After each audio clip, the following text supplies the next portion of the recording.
It's a brand new day coming with learning opportunities and, of course, a brand new episode from Complacency Learning. Hence, I call it a very blessed day. As always, I'm your host, Ndibo Chebase, and welcome to another amazing episode of Complacency Learning.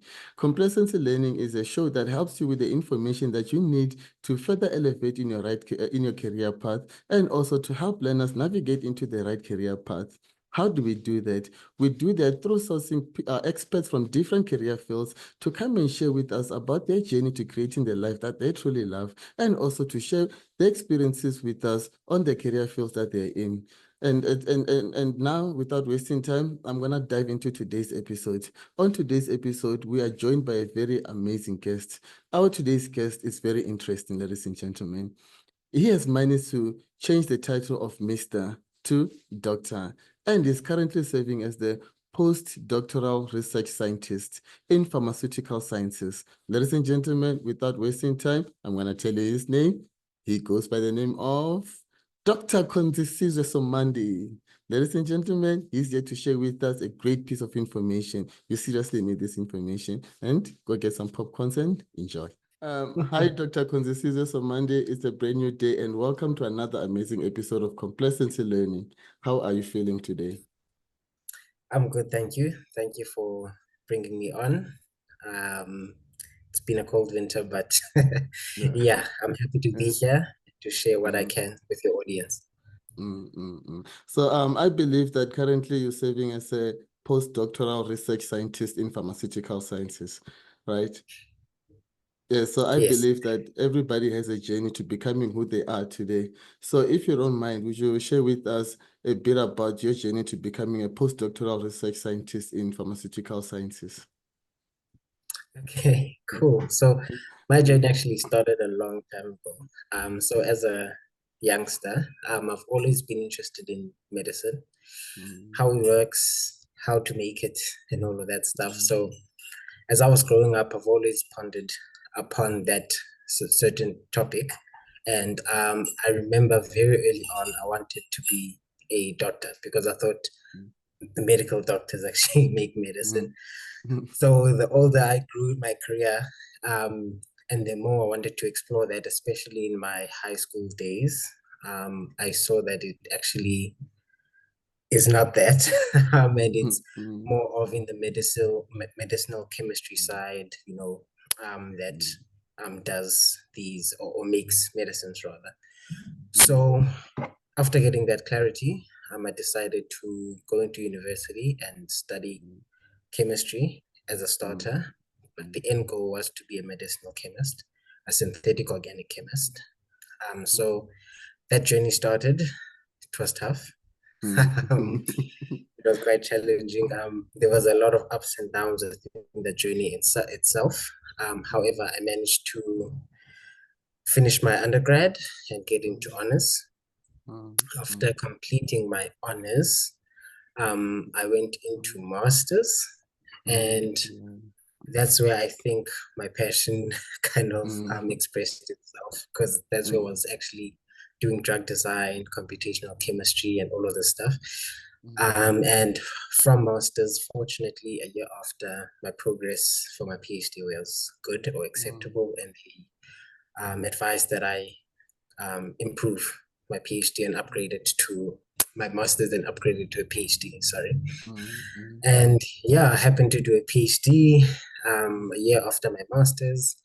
And then within a year and a half, I completed my PhD and I became doctor in medicinal chemistry. Yeah, they say that learning never stops. It's an ongoing process. I see you just went off like fired up, like full force. Like yeah. Yeah, no, I know that it's not a lot of people that have that driving force, the one that you have. So I just wanted to ask you, speaking of the driving force, right? So what encouraged you or what motivated you to pursue that career? Was it maybe a problem that you saw within your community or other communities and felt the need to solve it? Or you just felt that maybe you want to do something better for the world? I mean, there could be a lot of reasons behind that, but I'm just going to hear from you what it is. Yeah. So firstly, I'll start on the personal front. as I said, like this has always been a dream of mine. It's always been something that I was striving for, to make medication. And that's because I did believe that although there are medications, they're not sufficient. You know, people are still dying from diseases. They still die. We still have a high death rate, especially with HIV. So the actual drive in the beginning, to be honest, was to find a cure for HIV. Like as a young wow. You thought yes, the world was going through yeah, chaos, and then you're like, let me solve. So Yeah. so that kind of deviated along the way. But I remember my grandmother, my mother's mother, she passed away with cancer. So I was like, oh, there's something else now that's literally quite extreme. So the older I grew, the more I saw that the disease kind of burden is broadening, you know. Some diseases like malaria that are curable but are still killing people, to others that are incurable, like cancer and HIV. So on the personal front, that was there, that I actually wanted to make a change or an impact as a scientist personally. Then obviously from the community front, obviously I'm not from a very wealthy community. And I used to see how people back there used to not have access to medication, you know. And then there was the second sphere, which was, okay, I want to make medication, but can we make it more cost effective? Like, can we give it like more access to people? Like, how can we design possibly new drugs, you know, that are cheaper to make, and possibly also easier to commercialize. So that was the second driving force. But yeah, the drug design process is quite long and strenuous. But this was before, obviously, I knew all of that. And yeah, also the people that I also want to mimic and look up to, even though they might not be medicinal chemists, have made a huge contribution to the field as well. And there's some Nobel Prizes, which I cannot think, Nobel Prize winners, which now I cannot think of the top of my head, but I met them this year in Singapore. There's a guy in chemistry who was excellent. There's a guy who was a medical doctor who was excellent. So it's kind of that there's both a personal drive and as well as a communal drive as well, and also to contribute to science, because I think that's the first love and the first passion. Yeah. No, I must say that, Dr. Khonzi, you have a very good heart, hey? And it's not everybody that's willing to solve the world to solve the problems, you know, to make a world a better place. But for you, I can understand the driving force, you know, because, as long as the world needed more medicines, so you saw the need to keep going, of which I believe is a good driving force, you know. But speaking of that, right? So now I know that there's people that might want to go for the same career that you are in, right? So what are the educational backgrounds that they need to have for them to pursue that? Okay, obviously let's start from the high school perspective. So this was me. So it might differ from other people. So I did your mainstream physics, biology, chemistry, maths,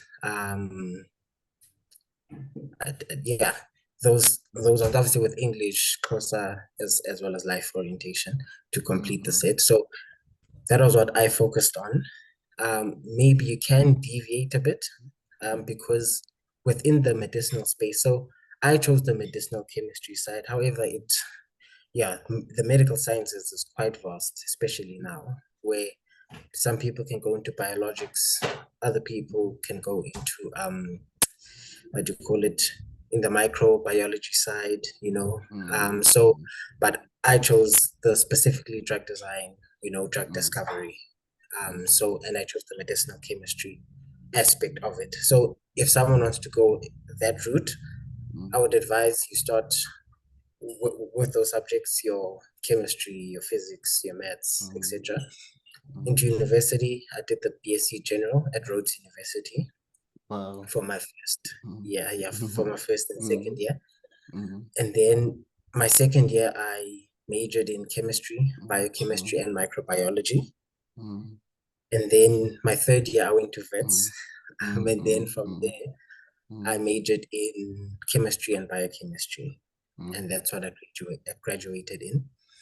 Then my honors, I did chemistry honors, and then masters and PhD, organic chemistry, but specialized in the medicinal chemistry front.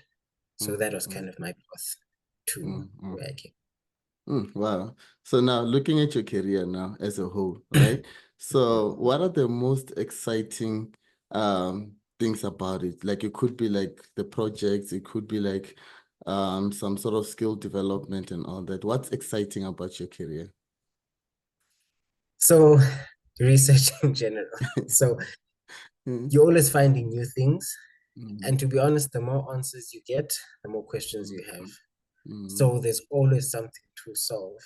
And finding answers to those problems is really what inspires me to push forward and to go further.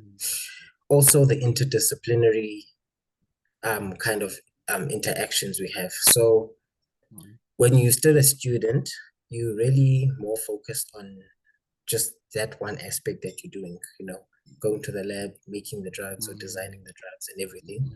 But now as a postdoctoral researcher, as you mentioned, so I'm actually not particularly in a chemistry lab, but I'm in a pharmaceutical sciences lab. So now I need to apply the chemistry side as well as the application side, whereas you make the drugs, and now I need to also learn to formulate them, from formulating them, putting them in delivery systems that target whatever the specific disease target is. From there, we need to test them, so there's a lot of learning. There's a huge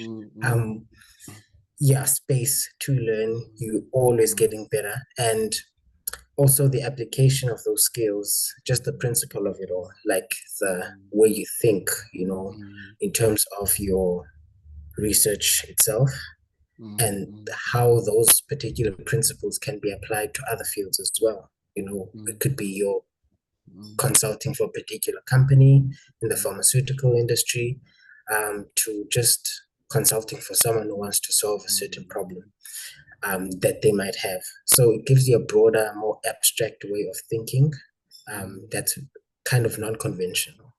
So that's what I've also noticed is a huge benefit to doing that particular degree.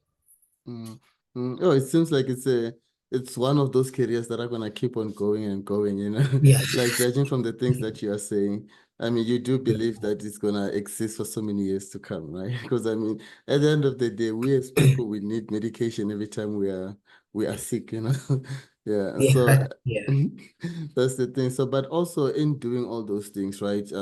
Designing, I mean, coming up with the medication and then also formulating them. What are the challenges you face? Okay, so from the first part, which is the making of the actual medicine, so there's the tests that come with it. So what we call in vitro, or rather preclinical tests. Those can be quite challenging because what you anticipate is 9 times out of 10 not what's not going to happen. So you'll find that you have this amazing design computationally. It might look like it's an amazing binder, let's say, to some target. You put it in the system, or you test it in a particular assay, which is an enzyme assay or cell assay, whatever that might be. And normally it's not going to work as effectively. So that's why you'll find that companies always report, no, it took 10 years to get this drug to market, 8, 7, 6 years, because of all of those preclinical tests that have failed in order for you to get an optimum compound. And then obviously from there, which is where I haven't been yet, and I probably won't be for quite a while, you take it to the clinical side, where they actually do the clinical trials. And there they might fail as well. You might need to optimize some certain things. So those are the challenges. Like, what you anticipate normally is going to have problems, whether it's the drug itself, loading it into a particular system. It might be challenging to put it in a particular formulation. You might put it in the formulation, it might lose efficacy, it might stop being effective because you put it in that formulation.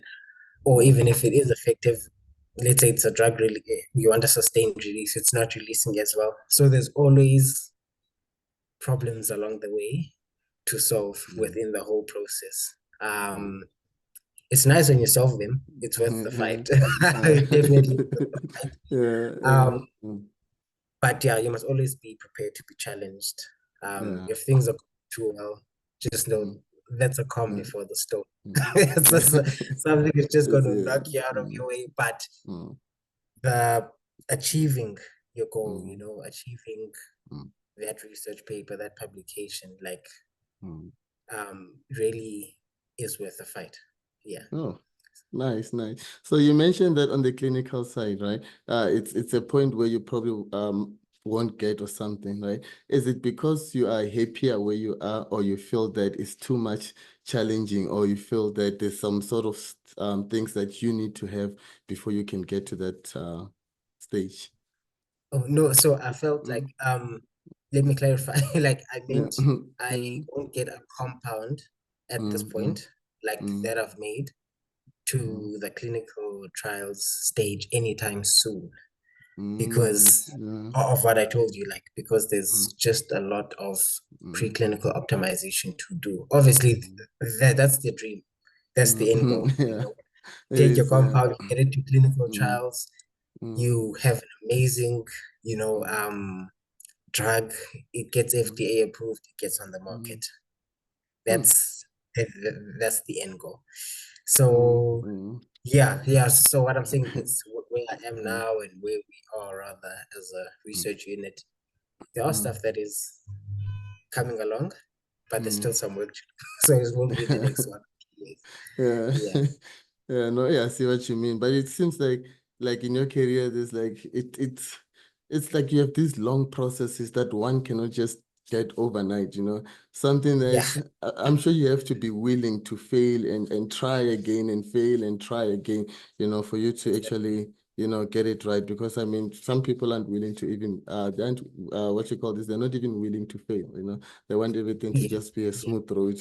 And they fail to understand that, you know, it's through failures that we grow, right? You do agree with me, isn't it? 100%.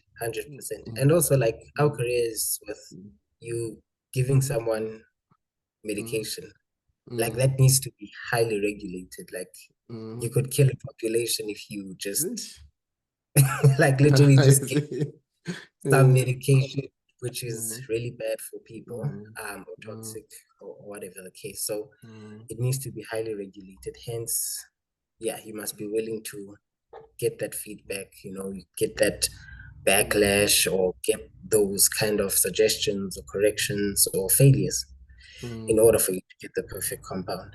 Well, it will never be a perfect compound, but in order for it to be good enough to cure or at least help alleviate a disease. Oh yeah, the information, it's great, I'm telling you. Right now, it's making me kind of like wonder, why didn't I even go for that? Because in the beginning, I was so much in love with science. It's just that along the way, I started, you know, like we had teachers that, you know, our teachers, most of them, they were transitioning from that old education system into the new. So it was challenging for them because there weren't a lot of workshops available. So they didn't really understand science, you know, and maths. So it was one of those where you just kind of like got thrown off and then asked for help outside there, you know, from the people that are actually helping in the community. Yeah. So looking in the field of the pharmaceutical sciences, how do you see it evolving in the next coming years? That's a good question. So we're now in an age where we want to accelerate getting drugs into the market. And we are fortunate that AI has taken over the way it has. So I definitely feel that it's going to be very AI driven. Drug discovery is going, well, AI driven in terms of finding the right compounds, right, in less amount of time. So we now have platforms, you know, where you can screen millions of compounds within a couple of hours, you know. and then optimize, let's say, the top 1, 2, 3% of compounds to take it to the next level. And I think that's only going to get better. Where there's also what's called 3D bioprinting, where they're trying to emulate like the human system, in 3D, so that we can anticipate how these molecules will react with or clinically with a particular, let's say, demographic of human beings.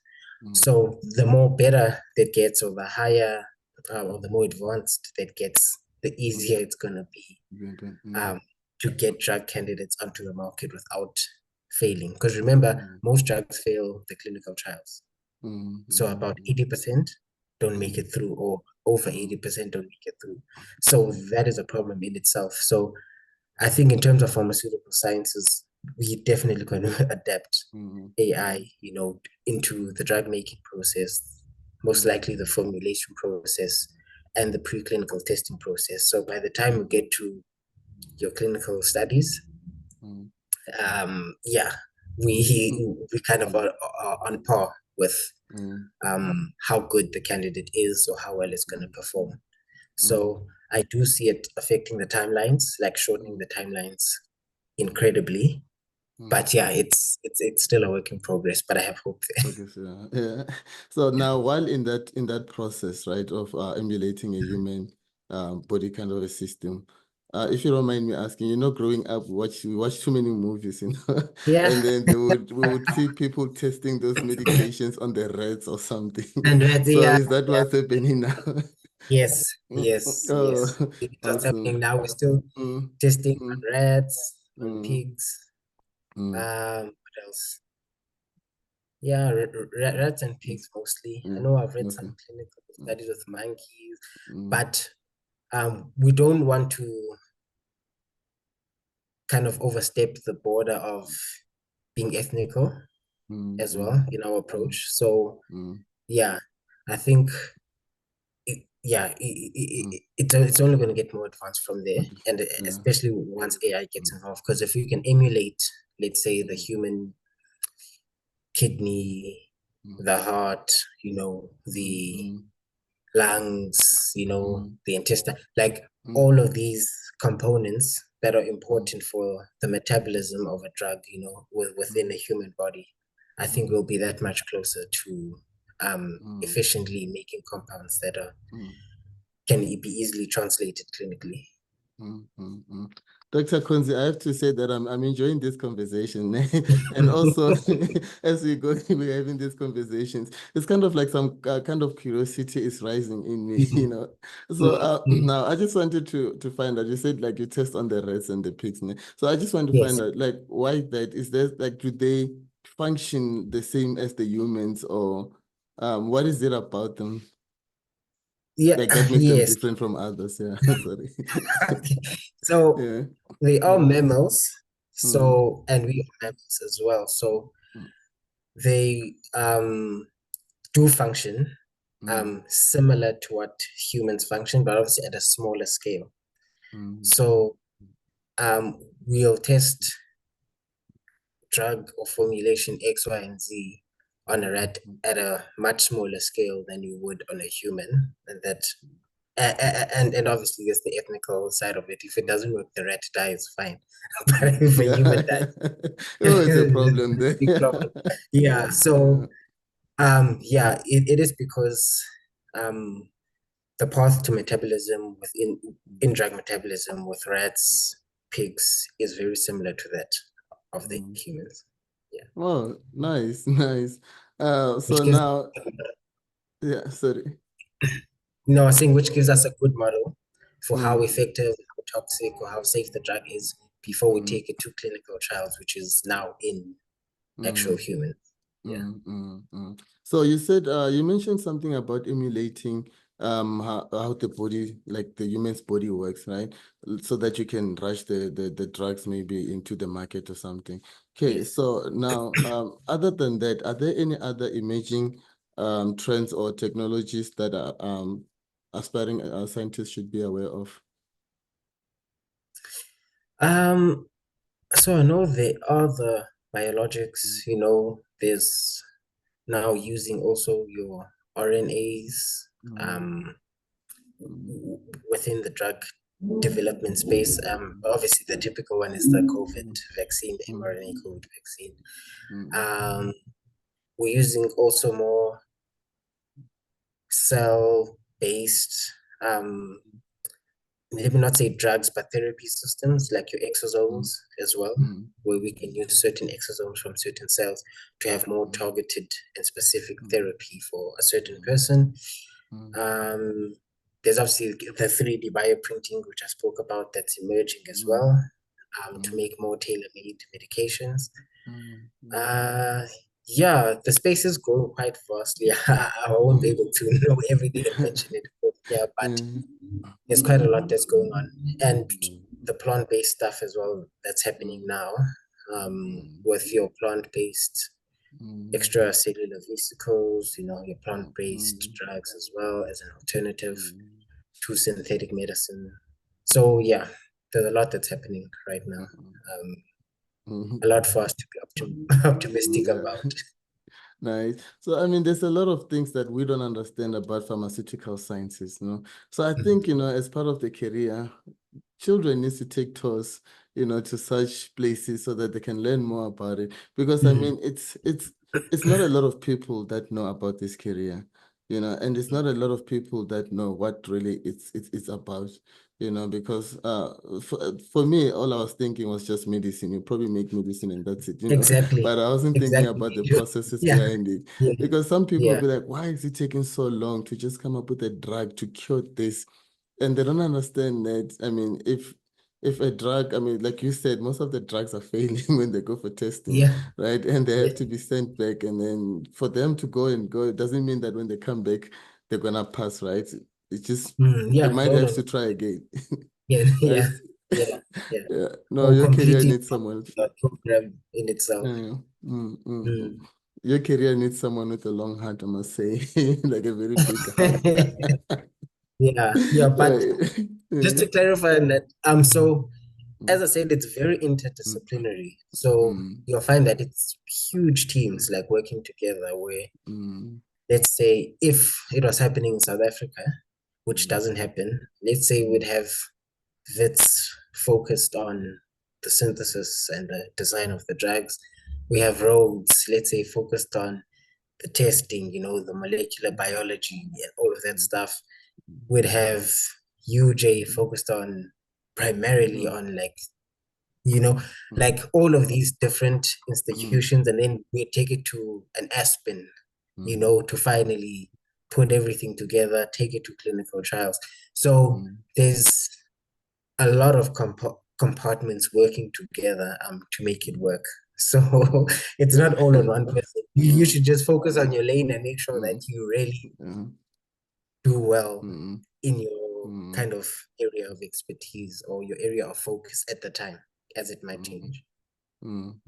Yeah, thank you so much for sharing such great piece of information. Like, it really means a lot, and I believe that our listeners are gonna appreciate this information. Right. So now, just before we close, I just wanted to find out, like, to someone that is starting off, like, has done everything, like all those subjects in high school, right? And then now they're probably in varsity and they're wondering, am I on the right career path? You know, because it can put a lot of question marks to people, you know. So what advice would you give them to keep going? Okay. So I was in a similar boat, as I said earlier, and I found out in grade 11, because my career path was medicine. I just want to make medicine.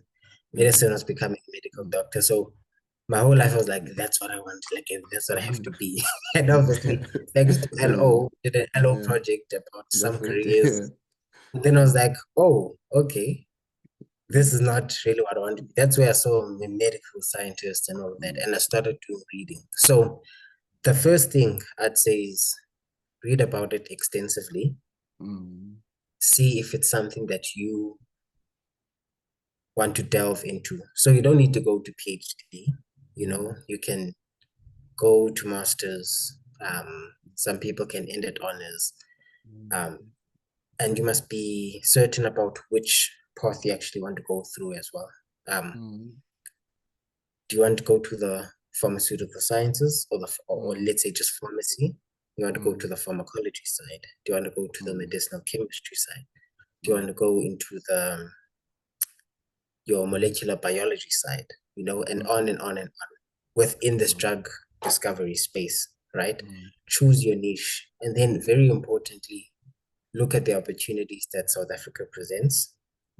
If you want to stay in South Africa, employment-wise, and look at the opportunities that overseas presents as well if you want to go overseas, depending. So I'm pro South African. I want to stay in South Africa.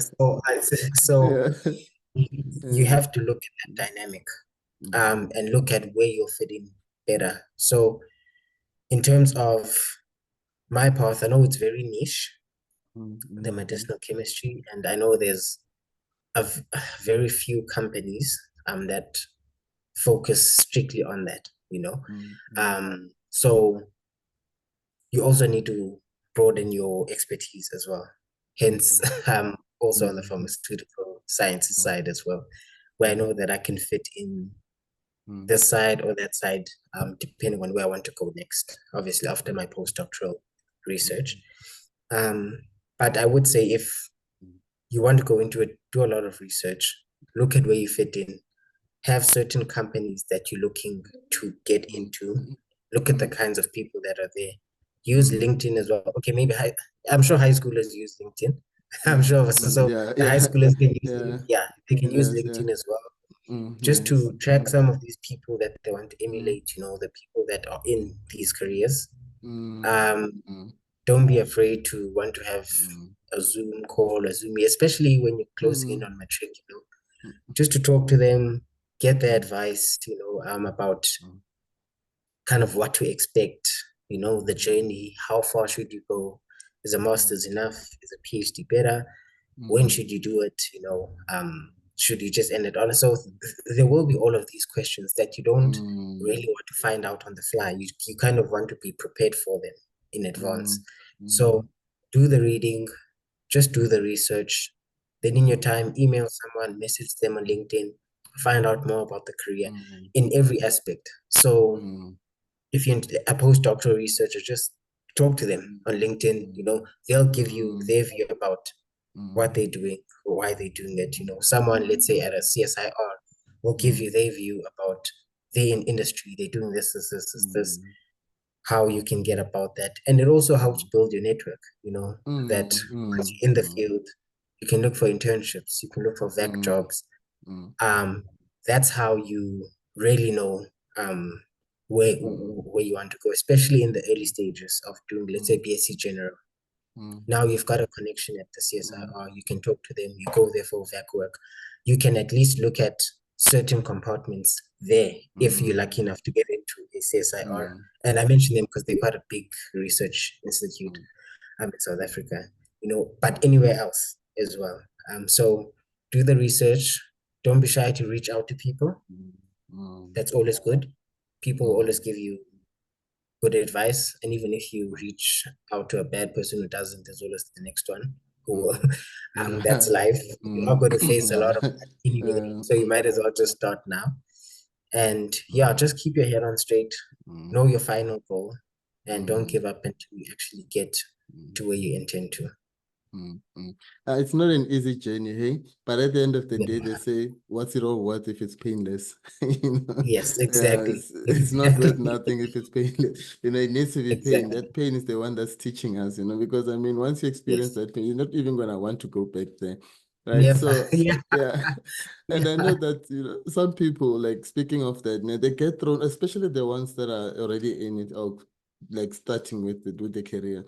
They often hear from people things like, it takes forever for you to be like a doctor or have your own practice or just to be that person on your own instead of being an assistant to someone, right? So in terms of kind of what do they call them, internships, right? Which year do you start and when do you start to become a full, what you call this, full certified practitioner or something? Okay, so I'm not a medical doctor. As I said, I've got a PhD in medicinal chemistry. So I can only speak from the science point of view. So in terms of internships, so from my experience and from obviously people around me, it depends on what you're looking for and where you're looking for it. So I know that for some institutions, you can, from honors, they can take you, you can do internships, I know some people who did honors, not necessarily with me, but after me, who went into your Anglos. Now, this is not the medicinal, I'm just talking about the science in general, to Anglo America, etc. Then maybe from more of a research base or medicinal base, as I said, there's good companies like your H3Ds, your CSIR, which one is another one? Chemical Process Technologies, that's in Pretoria. So they also take people from, I know from masters. I know they've taken people from masters. CSIR, I think from honors, they can take people as well. For studentships, I think mostly CSIR studentships. Then from a studentship, you can get to yeah, you just need to look, you would need to look in their site, but from studentships you can work your way up. Because I have a few friends there, one who did masters, kind of a studentship in masters, and also did PhD while he's at the CSIR. I'm not sure if he's finished yet, but I'm sure he's going to end up there once he's done. Absolutely. So there is that journey. There is that journey as well of instead of staying like myself in the academia industry, you can go try to build your career in actual industry and try to rise up from there and do your masters or PhDs while you're within the particular industry. So yeah, in terms of internships, it does range, to be honest. Like you can do it after your bachelor's, after your honors. It depends on what your ambitions are and how much you want to be an expert or how much you want to build your expertise towards what you want to study. That's nice, eh? That's nice, I must say. And then also you said, when I asked you about the advices, you said one of the advices is, as one of the advices, you said you must look for people that are into it, connect, ask for information. So to those that would like to actually start with you, where can they do so? Like, how can they connect with you online? Definitely LinkedIn. LinkedIn. Yeah, definitely LinkedIn. I think you have my link. You can put it in the description if needs be. Yeah, but we can just talk from LinkedIn and we can take it from there. Yeah. Absolutely. Thank you so much. I really appreciate you being here. Like I said, it's an honor to be on today's episode. It's not a lot of people that are willing to come and educate for free, So it really means a lot to us because I mean it in a way it helps us help learners avoid being in the careers that they're not happy with. As we know that some people are in careers that they're not happy with, and we can understand how it feels like waking up to something you're not happy with. It's not a good way to have a career. So in closing, is there any piece of information that you would like to share with our listeners? It could be maybe something that you've read or something that you've watched or anything that you feel or that you find worth sharing. I'd just say in closing, always stay up to date in any industry, whether it's science, law, maths, whatever. Always stay up to date with what's happening. Look for loopholes because there's always a loophole. There's always something that's not just quite right. And try to solve that. I think that's what kind of makes you a bit different and a bit unique. Looking for solutions to particular problems and limitations within any industry. There's always something that's not being done right. So, or there's always something you can contribute as well, whether you're a high schooler or whether you are a master's or PhD. There'll always be problems there. So always stay up to date. Make it a passion, something that you read about, something that you follow. Make it a part of your life. I'm not saying it should take over your life, but if you're passionate about something, it should be a part of your life, because at the end of the day, that's what's going to give you a career. That's what's going to give you money. That's what's going to have to sustain you for a long period of time. So you have to take it seriously as well. Yeah, that's it. Awesome. Awesome. Like I said before, the piece of information that you've shared with us is great. And I really believe that it's going to help a lot, hey? Because, I mean, they say that the reason, some of us, the reason why we are not moving forward is because of we lack information, you know, and information is key, it's crucial, like you said. That's how you even get to stay up to date with everything that happens, because a lot of careers, that's what they require.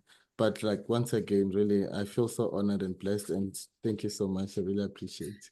Yeah. Thank you so much for this opportunity. I really enjoyed it.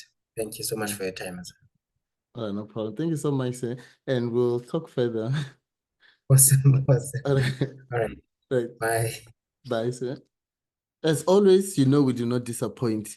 A very great piece of information was shared with us today by the one and only Dr. Khonzisizwe Somandi. Ladies and gentlemen, to those of you inspired enough to want to connect with him, please do so on the details that are provided at the bottom of the screen. And in doing so, please remember to like and subscribe so you are notified each and every time we post a new episode. And until then, stay tight.